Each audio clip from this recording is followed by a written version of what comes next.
the fundamental skills that enable a player to have the most complete game possible.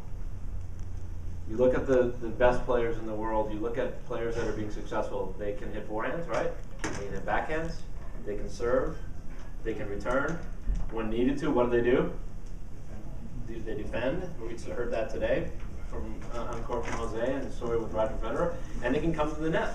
We don't know where the game of tennis is going to be in 10 years, but we surely want our young children to be prepared to the point where they have skills and fundamentals that allow them to continue to play, to develop and play a game that is a complete game. And the next thing is that we believe that successful players never stop learning skills and developing their game.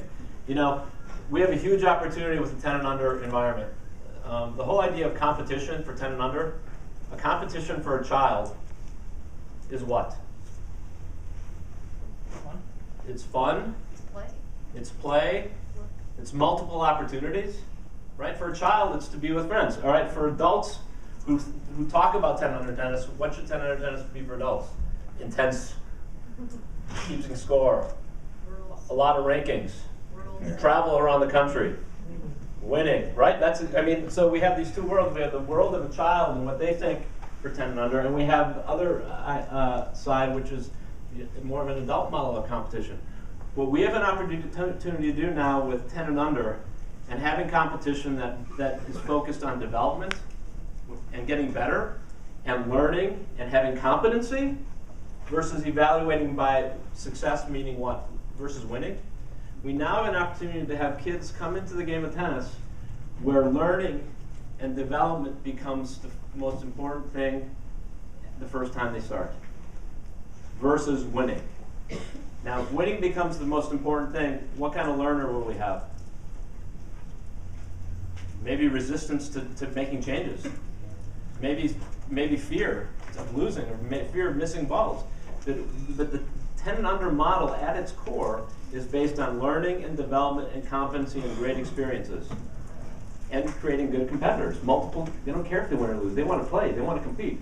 So I think that whole idea of never stop learning, we have this cool opportunity with the 10 under model to get that instilled from the beginning. You may recognize that gentleman right there who if you were on court, you spent an hour and a half with Jose. And our player development philosophy comes from Jose and really rings true with our staff. It rings true with our 10 and under philosophy, that we're first a teacher and second a coach. Teaching is about skill development. Teaching is about engaging the student and helping them develop fundamentals and learning. Coaching, on the other hand, is more related to performance. Does that make sense? Coaching is about outcome, winning, competitive pathway. Teaching is about skills. And I think this fits perfectly into our model of 10 and under. The whole purpose of 10 and under is to develop competency. To develop competency on a red court. And when you develop competency there, where do you move to? Orange. And not skipping steps. Not just looking for performance, but looking for learning and development. So this really rings true through our entire philosophy. Our philosophy in player development and really how it relates to working with all children is we have 5 principles. Not going to spend a lot of time on these, but I think these will ring true. And some of them you've heard today on court this afternoon. Patience, progressions, parameters, planning and goals, and problem solving. Certainly, when working with players, we need to be patient, right? As a teacher, we need to be patient. Do we need to be patient with young children? Absolutely. And so one of the things I like to think about when talking about the 10 and under, there's some folks that need to be working with 10 and unders, and how many of you just love working with 10 and under children? Would love it. And how many of you would rather have somebody else in your staff do it? All right? The folks that understand 10 and under, their patience and understanding of the child is really important. The other area that patience relates to is working with parents. Now, anybody have challenges when working with parents? No, it's none, right? But the whole idea of patience with parents they might come into your club, and guess what? They don't understand the world of tennis. And if they don't understand it, and we're not patient, what happens? Conflict. The whole idea of patience also links to educating and working with parents, to have them understand what the 10 and under framework is, to understand what the pathway is, to understand what the progressions are, the teaching progressions, to understand and teach what are the parameters you're trying to teach in your program. Today you saw some of the parameters. Racket hand above the racket above the hand on their preparation. There's a handout that you all have out there, and we gave it to you. It was a collaborative effort. It's called Grip Preparation and Swing Path, GPS. This document shows many of the parameters that we feel that all the young children need to be taught, what we need to teach, and what they should learn. Simple parameters on the forehand, the backhand, the serve, the volley related to grip, preparation, and swing path, GPS. So parameters really guide us, and then certainly planning. Gone are the days when you walk on the court, when a player comes to you and you go, hey, what do you want to work on today? Right? We should have a plan unique to the child. We should have a plan for our 10 and under program. We should have goals along the way that we're trying to tick off. I think many of us, for a while, fun is the goal for young children. We want them to come on the court. We want them to have fun. We want them to have an enjoyable experience. And we do that. But can we have fun and an enjoyable experience and have a goal of learning competency and learning skills at the same time?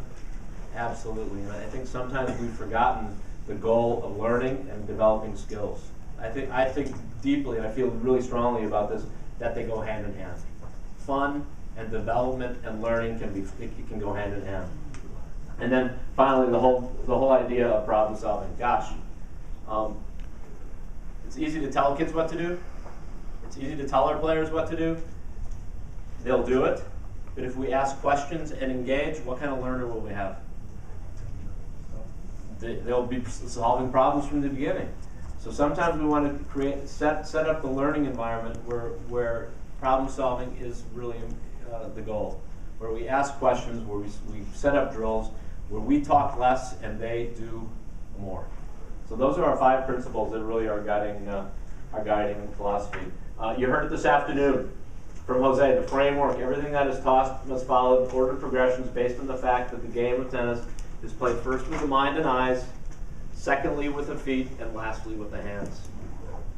Decisions are made, there's movement, and lastly, what happens? The ball is hit. So in our world, it's very simple, not very complicated. Decisions are made, there's movement, you hit the ball. Now when we teach it the other way around. We teach it, first we teach it hands, then we teach movement, and then we teach eyes and mind. And the beautiful thing about this is that it really follows growth and development. It follows the way children learn. When we start working with children, we're in a race to develop fundamental skills, to develop motor skills, to develop agility, balance, coordination, sending, receiving, throwing, catching, all those good things before puberty. We know that the window of opportunity for motor skill development is ripe. It's wide open prior to puberty, right? Yep. So that means that these first 2 areas, grips and swing path, hands, feet, footwork, movement, athleticism. Kirk Anderson did a great presentation yesterday afternoon on athletic development. These are the things we're really focusing on primarily at a young age. Because why? Because that's what they're ready to learn.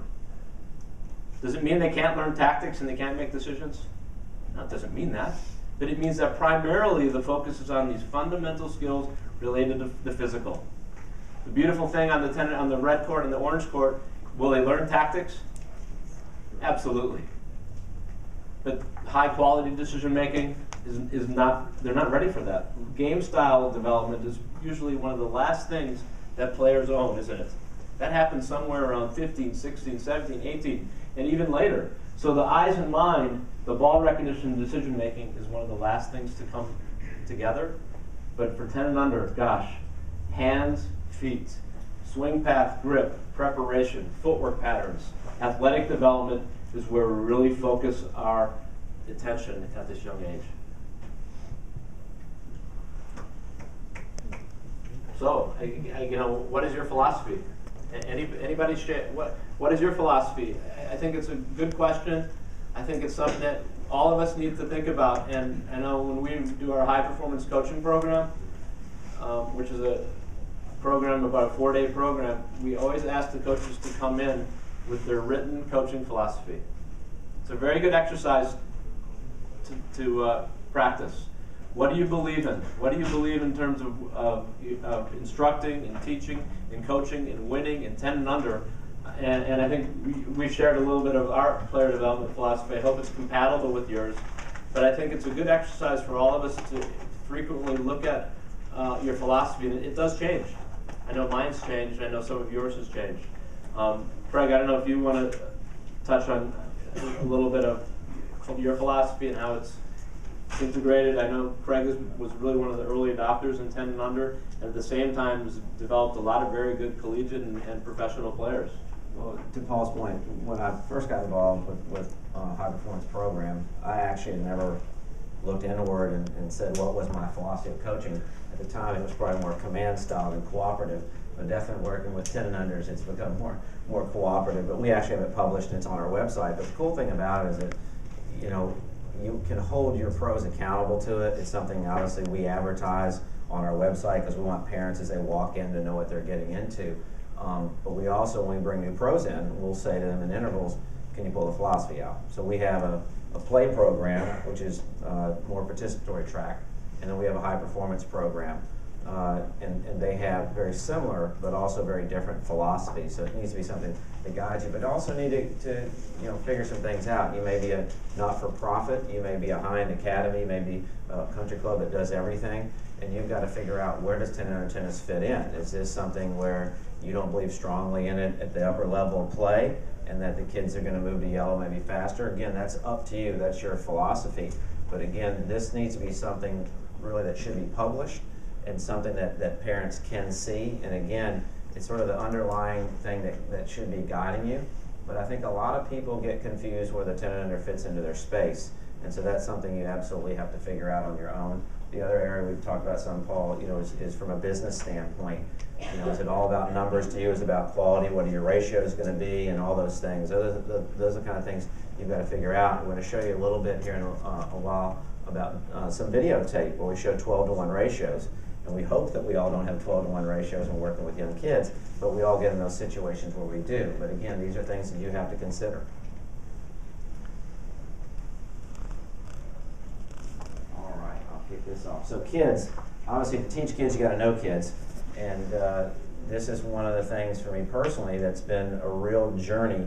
I think 6 or 7 years ago, it's like tennis just started all over again. There's so many things that we do sort of on autopilot. I'm not trained as a early childhood expert or anything, and sort of had to go back and again and figure out more and more of this because, as Ann Panker says, this is really probably the hardest teaching you're ever going to do. And the thing that you have to understand is the other 10s aren't the same as your 13-year-olds. They're not the same as your 17-year-olds. But then you also have to break it down within under 10 and realize, if any of you have children of your own, your 5 and 6-year-old is not the same as your 9 and 10-year-old. And as Paul was talking about earlier about growth and development, you need to make sure that you're connecting all this because the how to teach, you also have to get into the why. So there's certain reasons on red, physically kids can't do certain things, but also socially, just starting school, whatever it may be, there's a lot of other things that affect the teaching as well. So some of the things, this is a player development slide we have. We do a high performance 10s course, kind of comparison left side, right side.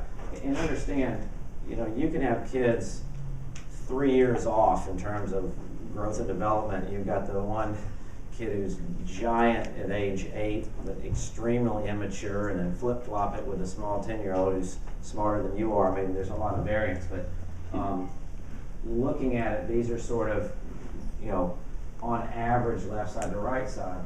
Again, concrete information, starting to understand concepts.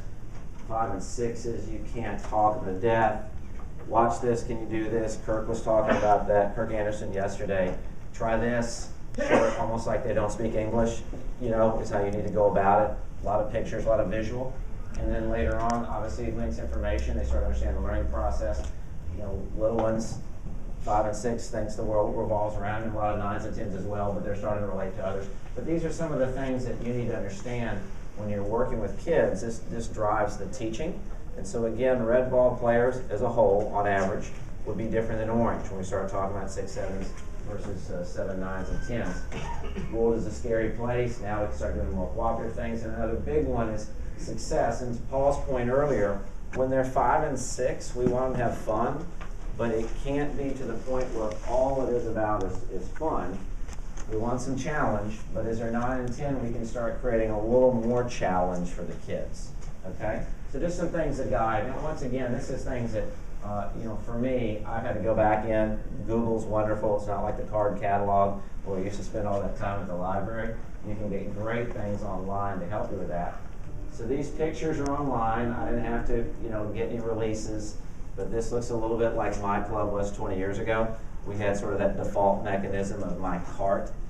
We all have names for our cart, right? Some of you have a little pop-up shade and you keep everything in your cart. It's like you're in total control of that. But the coolest thing now about teaching young kids, they can play a lot at an earlier age.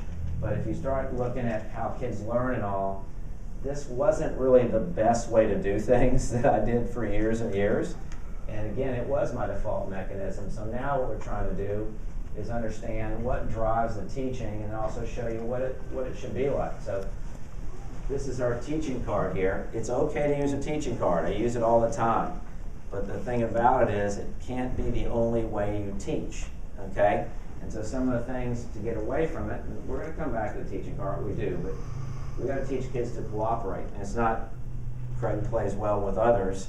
It's working in pairs, maybe groups of 3, where we work together. Just like if I'm 16, I'm in a cross-court pattern, we have to do that as well. But in order to do this, for pre-rally stage especially, kids have to learn how to roll, toss, and catch. As soon as you do this, it changes all the teaching. And when I travel around and do presentations, do trainings, people always say, well, my kids can't do that. And I said, well, my kids couldn't either. I taught it to them. But you have to teach it to them. And we find so many places don't work enough on tossing, catching, rolling, and all that from the very beginning. But if you want to get freed up from the cart and have more flexibility, absolutely got to do that. Progressions, we'll show some later. You have to understand progressions. And then the final part that'll come up, continuing ed training, internal, external, like you're coming today, then you come back and you do in-house education. But man, you've got to train people. If you've got a 16-year-old helping you, you're only as good as a 16-year-old helping you. And it's a beauty to it when you can float around and challenge kids individually and in pairs. And that's something that just takes a while to get good at. All right, so this is some of the video. Paul was talking earlier about, maybe we didn't talk about it, a competency video. But this is actually the group teaching portion. Just want to show this to you. This is out online now, and we'll go over it more at the end, show you what it's going to look like on USTA.com. So this is the controlled chaos of 12 to 1. See what you think about that. 36 red, skill development. 12 players, 1 instructor. Progression 1. The skill is hitting a high ball down the center when forced out wide. 4 36-foot courts are being used as compared to 6 to reduce the area that the coach covers. To keep kids engaged, they are working cooperatively with a feeder, hitter, and catcher. With a large group, it's important to choose a skill that all of the kids are familiar with. This keeps the kids active and the coach can focus on teaching. With a catcher, fewer balls are needed and the player gets to work on important receiving skills as well. If there's a shortage of instructors, parents or tennis enthusiasts are a great idea for additional help. Best use is for basic instruction and encouragement. Progression 2. This is the same group practice playing wide ball. Each court has a champ and 2 challengers spread out over 4 36-foot courts. With large numbers, it's important for the kids to be able to start the point. Here, the kids are holding their racket under their arms and hand tossing to put the ball in play. Once the players are comfortable starting the points, the coach can focus on the theme of the day. Notice the position of the coach on the same side as the wide ball hitters. Progression 3. This is the same group practice with all 12 kids doing athletic development. The 2 courts by the 78-foot net are being used, so there is no additional setup required. To keep the group engaged, players are broken into 3 teams. It's important with large groups to pick a skill that all the players can perform. This drill simulates recovery from a wide ball and works on dynamic balance and coordination. Running to the net and facing forward while going under is the same move made during recovery. This encourages a crossover step and facing forward when they get to the center of the court. If players struggle with this move, you can have them shuffle the entire time. To score a point, the ball must stay on the poly spot, which forces the players to have good posture while getting low.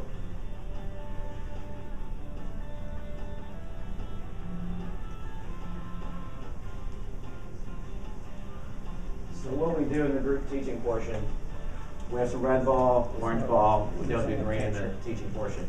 We go over different ratios, 4-to-1, 6-to-1, 8-to-1. We do skill work, games, athletic development. But basically show you how this could be chaos, but turn it into controlled chaos. Anyway, these are, again, they're finally out on the line. We're thrilled about that. All right, now, I have to have my disclaimer here. This is very rough video, and I'll play a little bit of it. We'll move on to another part of it as well. But we shot some video for the tennis channel, USPTA. Finally, we've got 10 Under Tennis that'll be on the tennis channel. But we'll do a red segment and an orange segment. It's going to come out sometime in November, the red is. But anyway, I just wanted to show you some things that we did, a little more geared towards pre-rally, because we understand a lot of people struggle with the kids that can't rally yet. But again, very happy that we're going to get some 10 Under Tennis on the tennis channel. So this is yours. red. Oh, sorry. Skill development. How about I advance it? There we go.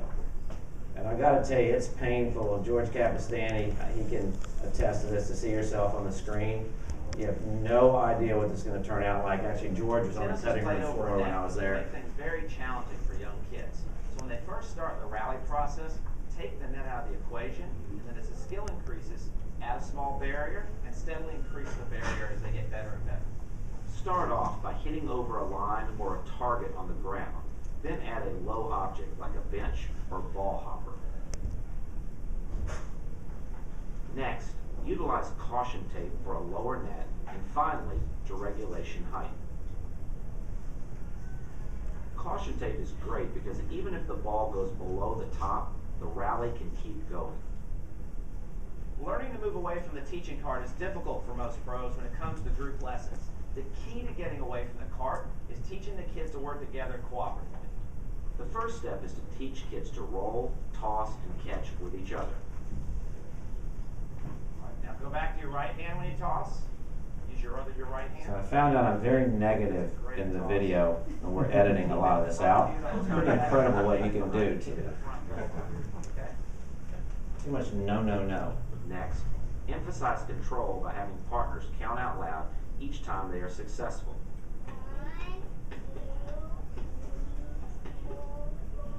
Good job. We had to keep looping the same 2 positive words I said. Even more can be accomplished without the coach feeding from the cart. Notice how the coach is able to help players individually without stopping the entire group.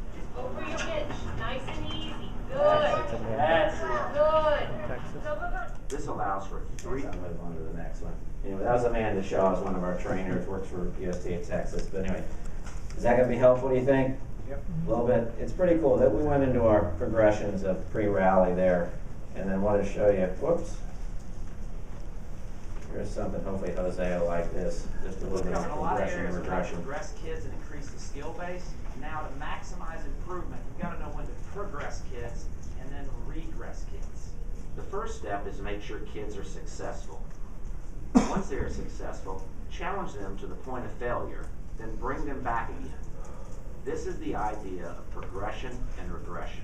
Yep, see if you can do a couple on one side and a couple on the other side of your racket. Needless to say, we're going to edit us out to the back side over there. In the circle, okay? When you bungee, try to make it hit the circle. Good teachers are not afraid to watch their students fail. The key is knowing when to stop pushing and bring them back to their comfort level. So anyway, still got some work to do. That was actually the first cut of it, but anyway, pretty excited about it. Paul, if you could take this one. I just want to ask the good question. Why do we have to do the progression, these pre-rally progressions? There's always going to be some athletes, some kids that come, and you put a racket in their hand, and what happens? Like fish to water, it happens. But we're always going to have kids along the spectrum of skill levels, correct?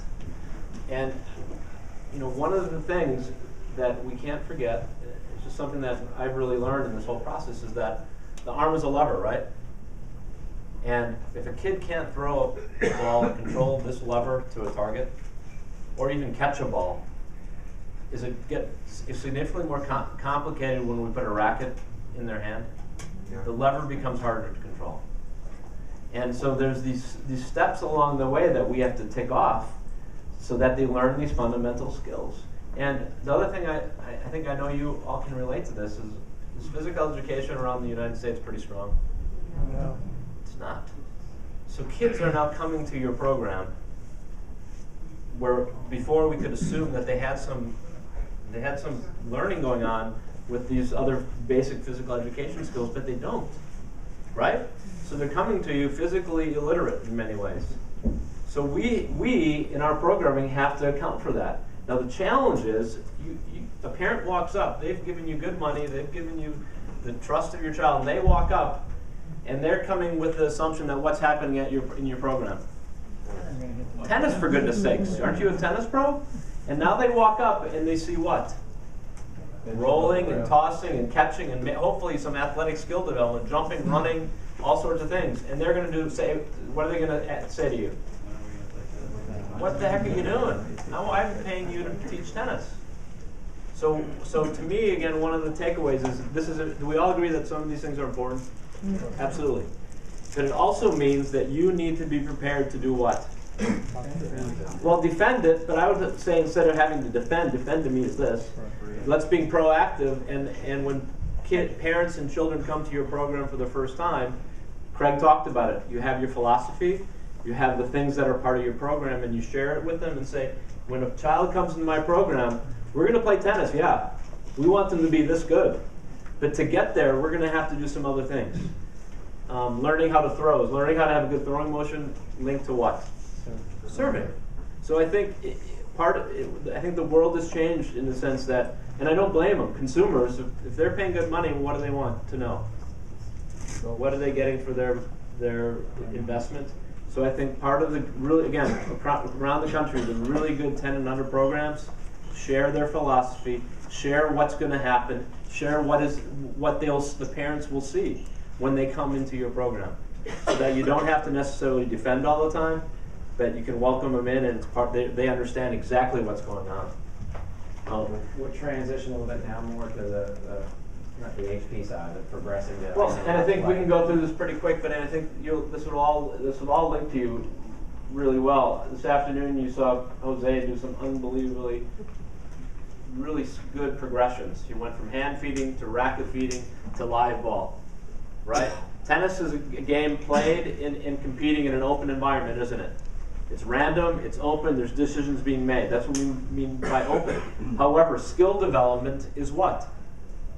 It's closed. It's based on quality repetitions. So we have this ongoing but this ongoing paradox in tennis where on one hand you have to be a problem solver and you have to be able to play and apply your skills in an open environment. But to be able to do that, you have to develop it in a good quality repetition. So the best learning takes place moving back and forth from open to closed, open to closed. All right? Hand feeding to a forehand is an example of what? Really, where I'm looking at swing path, where I'm looking at preparation. It's a great example of closed. How can I make that a little more open? How can I make that experience of hand feeding to the forehand more open? I could start varying the type of the ball I give them. I could ask them to make a decision on what? Where they hit the ball. So the whole idea of moving from open to closed, it's something that we have to learn. It makes learning take place faster. When you see a student get some good quality repetitions,